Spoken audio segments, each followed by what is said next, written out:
사도행전 20장 7절부터 12절까지의 말씀인데요. 신약성서 222페이지 혹은 223페이지입니다. 자, 우리 7절부터 12절까지 한 목소리로 함께 다 같이 말씀을 봉독하도록 하겠습니다. 그 주간의 첫날에 우리가 떡을 떼려 하여 모였더니 바울이 이튿날 떠나고자 하여 그들에게 강론할세 말을 밤중까지 계속하매 우리가 모인 윗다락에 등불을 많이 켰는데 유두고라는 청년이 창에 걸터 앉아 있다가 깊이 졸더니 바울이 강론하기를 더 오래 하매 졸음을 이기지 못하여 3층에서 떨어지거늘 일으켜 보니 죽었는지라. 바울이 내려가서 그 위에 엎드려 그 몸을 안고 말하되 떠들지 말라, 생명이 그에게 있다 하고 올라가 떡을 떼어 먹고 오랫동안 곧 날이 새기까지 이야기하고 떠나니라. 사람들이 살아난 청년을 데리고 가서 적지 않게 위로를 받았더라.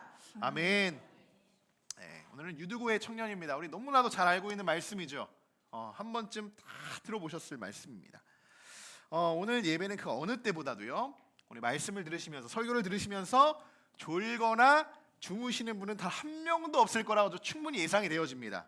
왠지 아시죠? 우리 유두고 청년이 말씀을 듣다가 창가에 떨어져서 죽게 되었어요.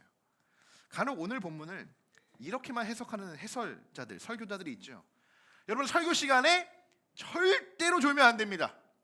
그러면 어떻게 돼요? 유두고처럼 어떻게 될지 몰라요.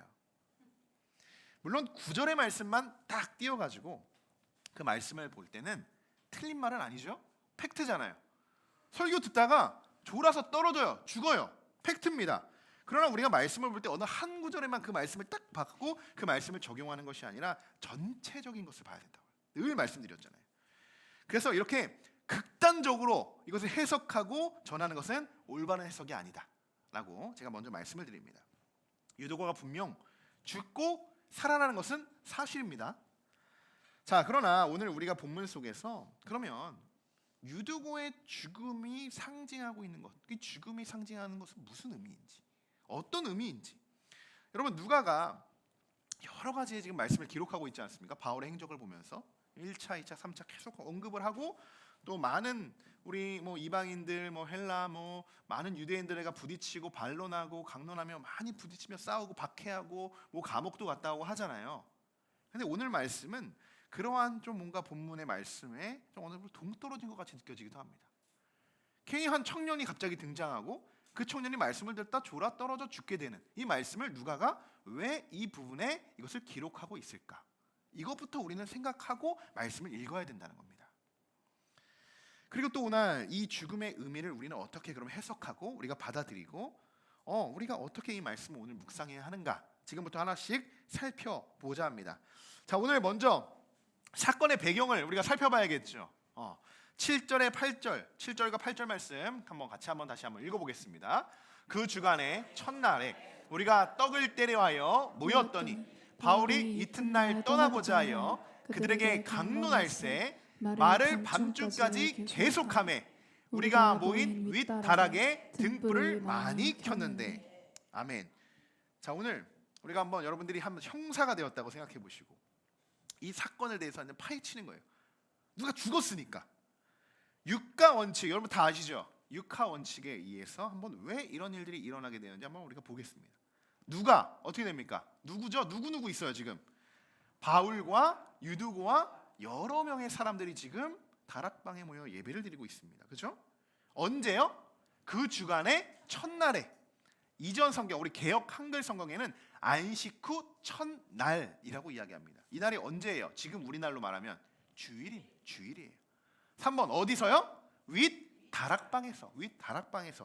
윗다락방에서는 9절에 보시면 3층이라고 표현하고 있어요. 그러니까 꽤 큰 그 건물에 모여서 지금 이들이 예배하고 있다라는 것이에요. 자, 무엇을 하고 있다는 거예요? 중요한 거, 예배 드리고 있다는 겁니다. 예배. 주일날 다락방에서 이들이 뭘 하려고 있냐? 예배를 드릴 거예요. 자, 어떻게? 이들이 뭘 하냐? 어떻게? 성만찬과 교제와 말씀. 이거에 뭐예요? 예배죠. 예배. 자, 왜? 마지막 결론이에요. 결론.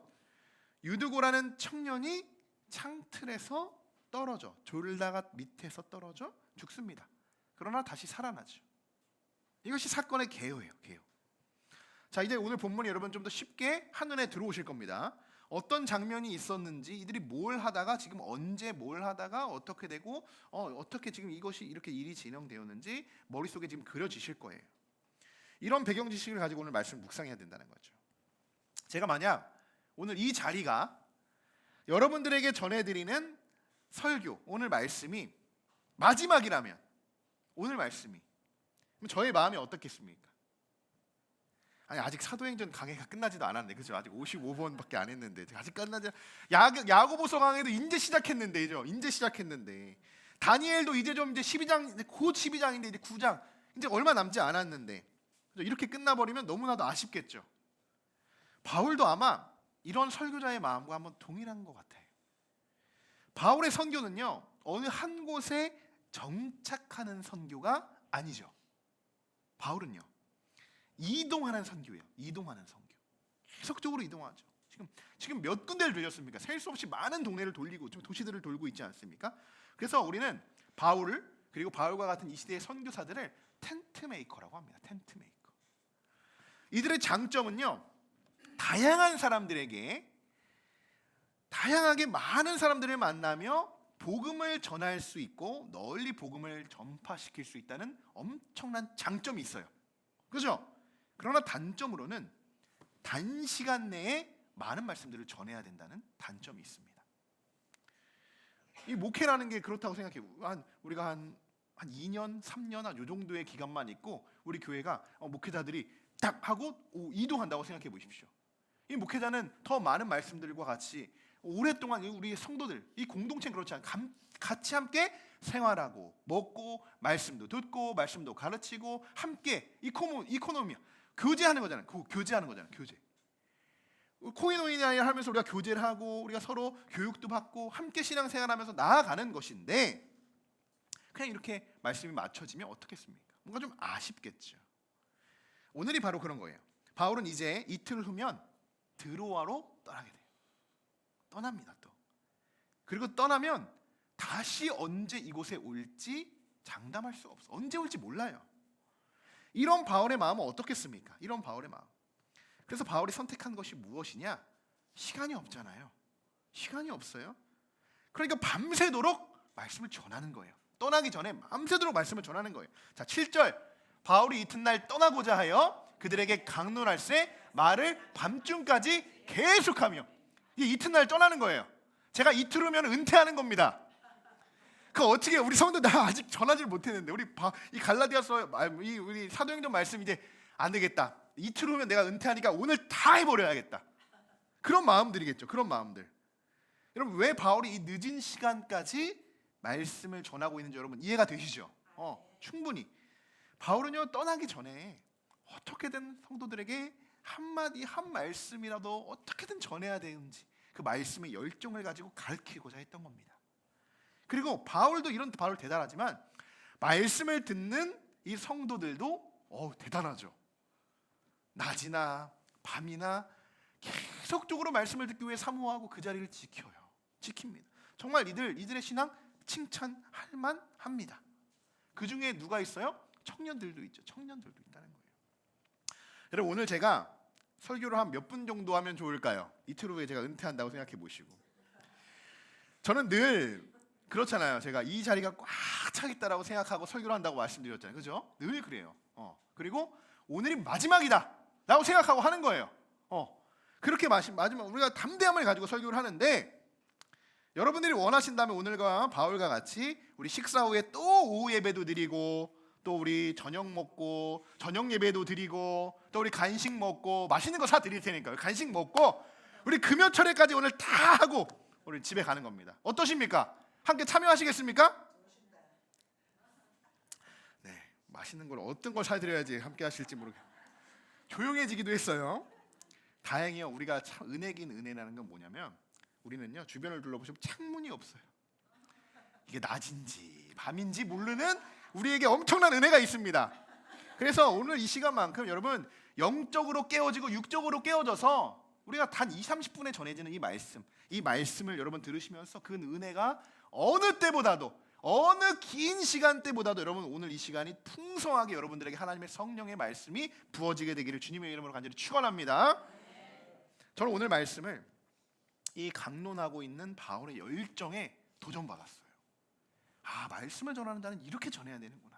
이렇게 전해야 되는구나. 때로는 너무 피곤할 때가 있잖아요. 제가 뭐 한 3, 4주 됐나요? 성지순례 갔다가 이 시차가 바뀌지도 않고 어제 오고 오늘 예배를 드리는데 얘가 비몽사몽이에요. 왜냐면 지금 자는 시간이거든. 그런데 저 마음에 어떤 마음이 있었습니까? 아, 너무 피곤하니까 이 한 달락을 좀 줄여서라도 빨리 끝내고 내가 좀 쉬어야 되나? 인간적인 마음에 들어오기도 합니다.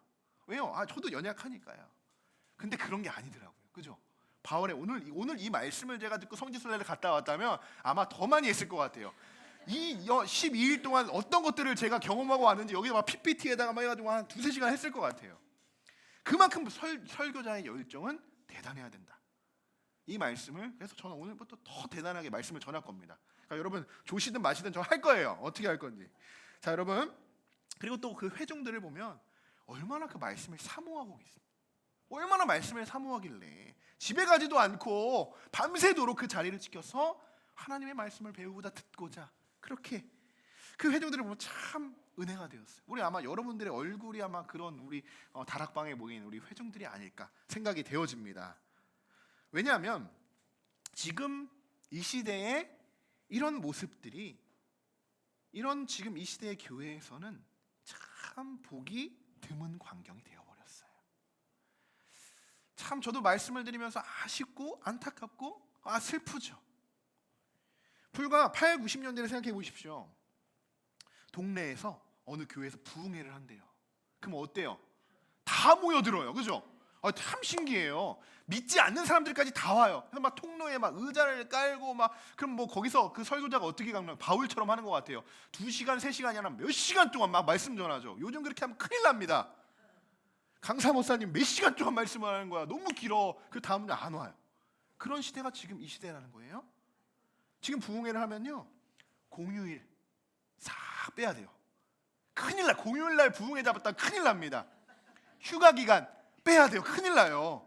어디 성도들 휴가 기간에 부흥회를 잡습니다. 큰일 납니다. 이 말씀을 전하고 듣는 자리가요 가장 우선시되지 못하고 있는 지금 이 한국 교회들의 지금 우리들의 실상이라는 거예요.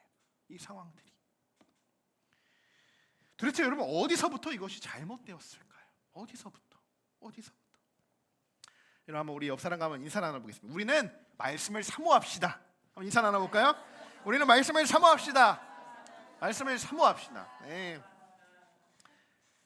오늘 좀 부담스럽죠? 말씀을 오래 할까봐 말씀을 사모한다고 하니까. 네, 오늘 유두고의 이야기가 가장 먼저 우리들에게 깨닫게 하는 메시지는요, 말씀을 사모하는 우리 함께하는 공동체가 되어야 한다는 것입니다. 교회가 말씀이 무너지고 성도들이 말씀을 사모하지 못하면 교회는 무너지는 거예요. 그렇죠? 기도, 말씀, 찬양, 이 세 가지가 어떻게 보면 이 예배의 가장 중요한 요소라는 거예요. 그런데 말씀이 없어요? 말씀의 영향력이 없어요? 그러면 이 교회는 정말 큰 기둥 하나를 잃고 지금 우리가 세워져 나가고 있다는 겁니다. 물론 신기호 교육 프로그램 중요합니다. 전 그것이 중요하지 않다라고 말하는 건 분명히 중요해요. 그런데 그것만 잘 갖춰져 있다고 건강한 교회가 아니라 먼저 저는 기도, 말씀, 찬양으로 잘 건강하게 세워져 있는 교회가 저는 진짜 하나님이 원하시는 교회다라고 생각이 되어집니다. 목회자와 성도들은 그리고 그 안에서 어떻게 살아갑니까? 말씀 중심적으로 살아가야 되는 거예요. 말씀 중심적으로. 그죠? 이번 주 여러분 하시오의 말씀, 수요 예배, 금요 예배 다 어떤 말씀이에요? 말씀을 듣고 어떻게 해요? 까먹으라고 했어요? 잊어버리라고 했어요?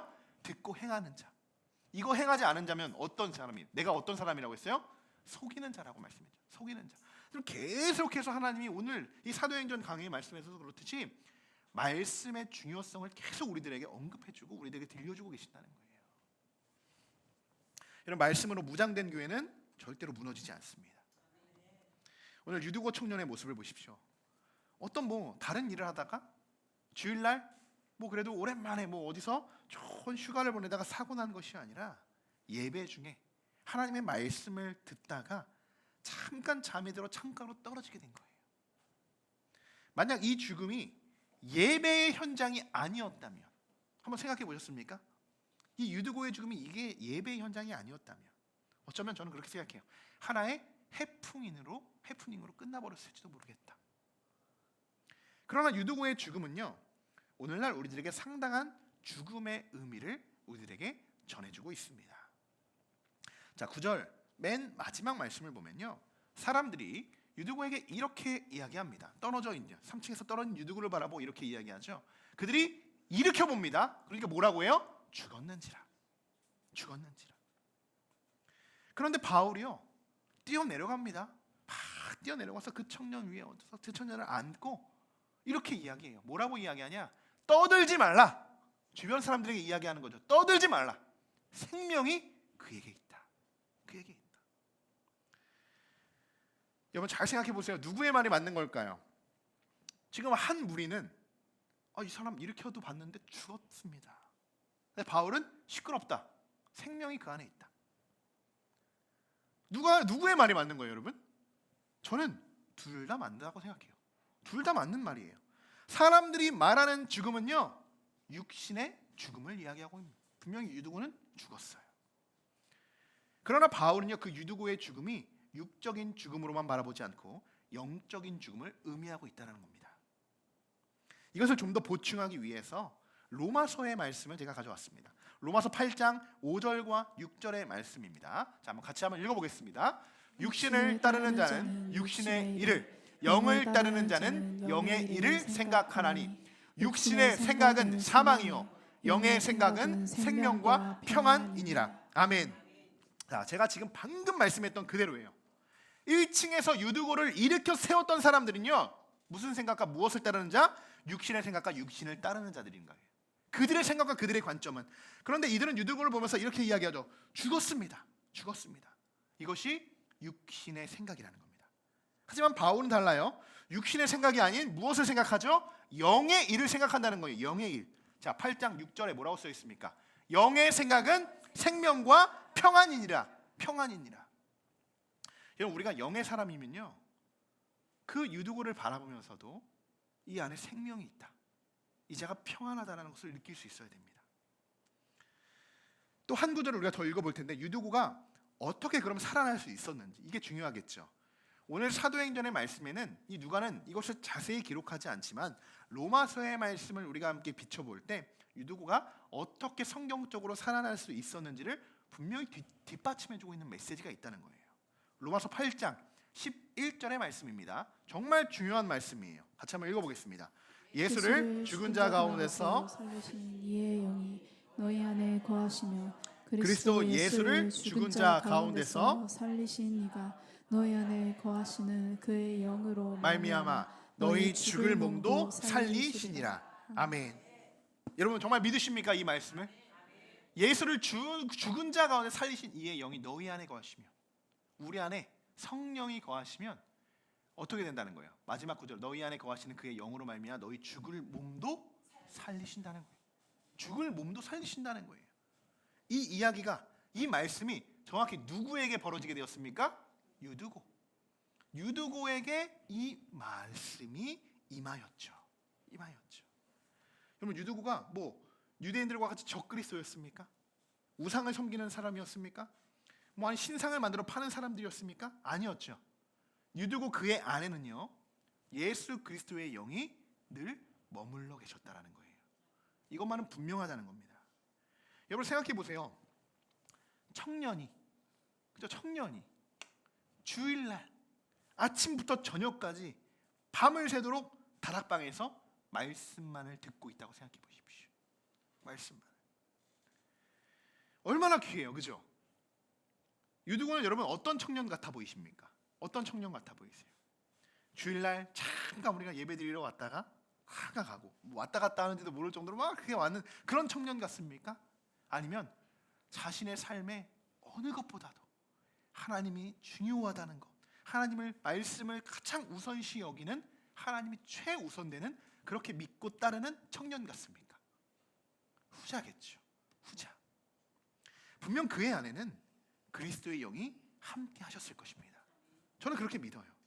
너희 안에 거하시는 그의 영으로 말미암아 너희 죽은 몸도 살리시리라. 진짜 이 말씀처럼 하나님이 살리신 거예요. 하나님이 살리신 것입니다. 저는 이 부분이 너무나도 중요하다는 거예요. 여러분, 우리는 육신의 이 삶보다 더 중요하게 생각해야 되는 것이 어떤 삶입니까? 영이에요. 영적인 삶이라는 거예요. 영적인 삶. 육신은요, 한번 우리가 이 땅에 태어나고 죽으면 흙으로 돌아갑니다. 아무것도 아니에요. 아무것도 아니에요. 뭐 거기에 뭐 큰 의미를 두고 뭐 거기에 뭐 향유를 품고 뭐 미라를 만들어서 그것을 끝까지 보존하고 아무런 무의미합니다. 무의미해요. 그러나 영은 다릅니다. 영은 그 순간 우리가 하나님께로 올라가는 거예요. 예수 그리스도가 재림하는 이때 어떻게 됩니까? 무덤에 있던 모든 자들의 그 영이 다 하늘 위로 올라간다고 했죠. 무덤에 있는 자들이 일어나서 그 위로 올라간다고 했어요. 그게 바로 하나님 우리에게 주시는 영이라는 거예요. 영. 여러분, 우리는 영의 사람이기 때문에 육신의 모습과 육신의 생각이 얼마나 무의미하고 헛되다는 것을 분명히 우리가 알아야 됩니다. 그렇기 때문에 분명 우리가 육신의 삶을 살아가고 육신을 가지고 살아가지만 우리는 영적인 삶을 살아가야 된다는 거예요. 이것이 중요하다는 거예요. 이것이. 사랑하는 성도들, 오늘 유두고의 말씀이 우리들에게 깨닫게 해주는 메시지가 바로 이거예요. 이 예배 우리가 드리고 있는 이 예배는요, 우리의 육신과 자아가 완전히 죽어야 하는 시간입니다. 완전히 아니 우리가 깨부셔야 하는 시간인 거예요. 깨부셔야 하는 시간. 그리고 하나님의 말씀을 들음으로써 우리의 생명이 다시 샘솟게 되고 다시 회복되고 다시 시작되는 그 시점, 그것이 바로 예배의 현장에서 일어나야 하는 그런 상황들이라는 것입니다. 예배의 현장에서는 여러분, 잘못 까딱하다 졸아 죽어 육신으로 살아가는 자들은 그 죽음이 정말 멸망의 죽음이 되는 겁니다. 사망의 죽음이 되는 거예요. 그러나 영적으로 우리가 살아간다면, 영적으로 무장하고 우리가 예배를 드린다면 우리의 자아 다 죽일 수 있죠. 나의 생각 다 죽일 수 있죠. 육신의 생각 다 내려놓을 수 있습니다. 바로 하나님이 우리에게 원하시는 메시지, 우리가 깨닫게 하시는 메시지가 바로 이러한 메시지라는 거예요. 너희는 지금 예배의 현장에서 어떤 생각을 가지고 예배를 드리고 있는가? 무엇 때문에 예배를 드리고 있는가? 지금 우리가 죽어야 하는데 육신만을 죽고 그냥 육신의 삶으로 살아가는 것이 아니면 영으로 우리가 살리고자 나의 육신을 죽이고 있는 것인가? 오늘 이 시간 예배를 드리고 계신 여러분들의 마음을 한번 점검해 보십시오. 낮부터 늦은 밤까지 피곤하고 힘들어도 그 자리를 지키고 한마디라도 더 듣기 위해서 그 윗 다락방에 모여있던 성도들이 있었습니다. 우리는 어떤 마음으로 여러분 지금 말씀을 듣고 계십니까? 오늘 역시나 말씀처럼 한 분도 졸지 않으시고 말씀을 열심히 듣고 계시는데 여러분 정말 어떤 마음으로 말씀을 듣고 계십니까? 30분도 채 되지 않은 이 말씀을 들으면서 우리는 온갖 다른 곳에 정신을 빼앗기고 있는 것은 아닐까? 집중하지 못하고 있다면 내가 왜 지금 이 하나님의 말씀을 듣는 이 시간에도 집중하지 못할까? 내 머릿속에 지금 왜 이렇게 잡다한 생각들이 가득 차 있을까? 여러분 분명히 점검해 보셔야 돼요. 그리고 그것을 어떻게 하라고요? 죽여야 되는 거예요. 내려놔야 된다는 거예요. 그게 육신의 생각입니다.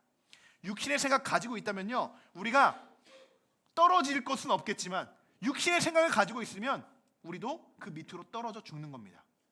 영의 생각을 가지고 여러분 예배 드리셔야 되는 겁니다. 영의 생각이 여러분들을 살리고 영의 생각이 여러분들에게 평안을 가져다 주시는 겁니다. 그것을 누가 하시냐? 하나님이 하시는 거예요. 하나님이 여러분들에게 성령을 부어주실 때 가능하다는 겁니다. 여러분 예배는요, 육신의 행위로 드리는 것이 절대로 아니다 라는 겁니다. 다른 말로 이 자리에 잠깐 왔다 앉았다 일어나서 나 예배 드렸다 할 수 있다라고 말할 수 없다라는 겁니다. 분명 저 멀리에 있어도 우리 함께하는 교회가 아니어도 하나님의 말씀을 듣고 사모하는 그 자리가 예배의 자리가 될 수 있어요. 그 사람이 예배자일 수 있다는 겁니다. 왜? 육적으로 예배하는 것이 아니라 영적으로 예배하는 것이기 때문에. 제 말씀이 아니에요. 제가 드리는 말씀이 아니라 제가 지어내는 말씀이 아니라 요한복음에 쓰여 있는 말씀이죠. 같이 읽어보겠습니다. 하나님은 영이시니 예배하는 자가 영과 진리로 예배할지니라. 아멘. 하나님은 육신이시니 너희가 예배할 때 육신의 생각을 가지고 예배하라 라고 말씀에 기록되어 있지 않죠? 하나님은 영이시다. 영이시니 너희가 예배를 만약 한다면 영과 진리로 예배해라. 분명 말씀하고 계십니다. 여러분 오늘 이 시간 이 말씀을 들으시면서 정말 내가 영과 진리로 예배를 드리고 있는지, 나는 지금 영적인 예배를 드리고 있는, 내가 올려드리는 예배, 내가 집중하고 있는 예배, 이 시간 정말 내가 온전히 예배를 드리고 있는 점검해 보십시오. 그리고 만약에 온전한 예배를 내가 드리지 못하고 있다면 저는 내가 누군가 이야기하지 않아도 아실 겁니다. 여러분 스스로가 내가 지금 이러한 부분 때문에 자꾸 내가 안에 이런 부분이 거슬리고 신경 쓰이는 부분이 분명히 있습니다. 그런데 그것 계속 가지고 있다고 여러분 모든 문제가 해결되지 않아요. 자, 이제 말씀을 마치고자 합니다. 유두고의 죽음은 단순히 졸음을 이기지 못해서 찾아온 죽음이 아니다라는 거예요. 그 죽음을 통하여 하나님은 우리에게 육신의 죽음과 영적인 죽음이 얼마나 중요한 죽음인지, 그 죽음의 의미를 우리들에게 깨닫게 하시는 메시지라는 겁니다. 우리 그리스도인들은 육신을 가지고 있죠. 육신은 분명히 가지고 있어요. 그러면서 그리스도의 영을 품고 있는 사람들이에요. 그냥 육적인 삶만 살아가는 사람이 아니라는 거예요. 그렇게 우리에게 불필요한 모든 악한 것들과 죄악들이 있다면 오늘 예배를 드리는 이 시간 우리가 이런 작업들을 해야 됩니다. 하나님 앞에 다 내려놓으시고 모든 악함을 다 떨쳐버리시고 더러워졌던 우리의 영과 육을 하나님의 말씀으로 깨끗하게 여러분 씻김 받으셔서 이번 한 주간도 육신의 생각과 육신의 삶이 아니라 영의 생각으로 그리고 영적인 삶을 살아가시고 성령 충만한 그런 삶을 살아가시는 우리 함께하는 교회 모든 성도분들이 되시기를 주님의 이름으로 간절히 축원합니다.